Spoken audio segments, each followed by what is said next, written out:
In Part 1, The Importance of Food Safety, you'll find out how many Americans are affected by foodborne illness nationwide. We'll meet an environmental health inspector and discuss how cleanliness is a key factor in his work. Every kitchen requires a person in charge, and we will introduce a PIC to talk about their responsibilities. Then we'll focus on who is at risk, where we learn which segments of the population are most at risk for foodborne illness or injury, and how you can help keep them safe. Without proper food handling practices, the public becomes at risk for foodborne illness or injury from hazards in the foods they consume. Anyone who's had food poisoning or a foodborne illness or injury knows it's an unpleasant experience.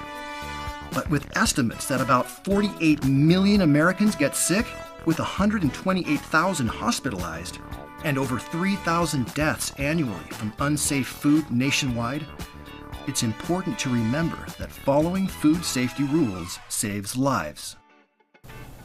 We asked Zach Manning, an environmental health inspector for Lane County in Oregon, to tell us about his role in maintaining public health and what he looks for during his inspections of restaurants and food service facilities. The most important thing is this restaurant clean? If you have a dirty restaurant, that tells me a lot. That means there's miscommunication, the restaurant is unorganized, and there is a lack of effort being put forth. This all falls on the person in charge. Cleanliness is key to any restaurant and kitchen. A dirty, disorganized kitchen is less likely to be following good food safety practices.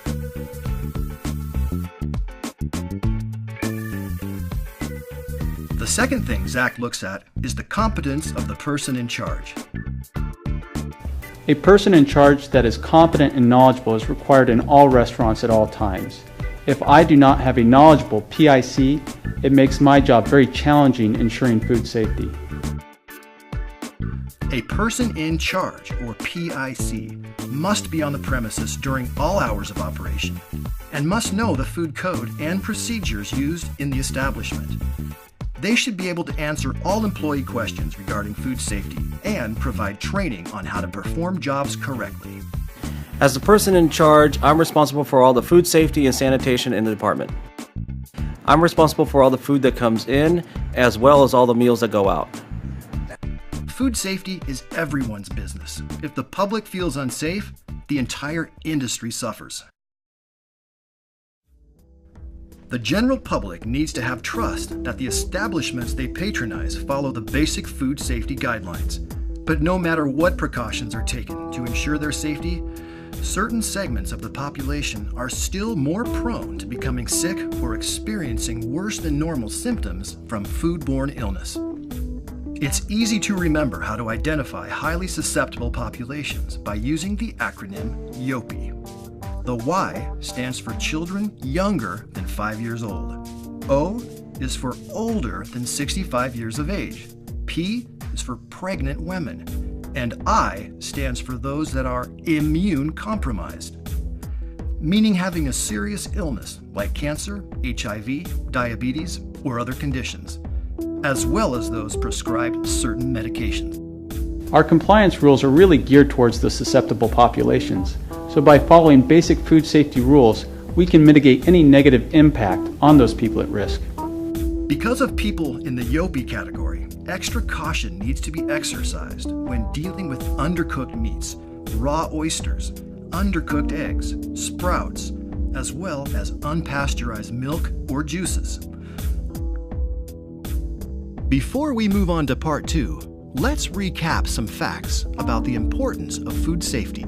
In the U.S., there's an estimated 48 million cases of foodborne illness or injury, resulting in over 3,000 deaths annually. What is the most important factor in food safety? Cleanliness, according to our environmental health inspector, because an unclean restaurant or kitchen is often a sign of larger potential health hazards. A person in charge is required at all times to ensure proper food handling practices are being followed. We learned the acronym YOPI. That stands for young, old, pregnant, or immune compromised, and helps us remember the types of people who are most at risk for foodborne illness or injury. Finally, we listed some foods that require extra caution due to people in the YOPI category, including meats, oysters, eggs, sprouts, and unpasteurized juices.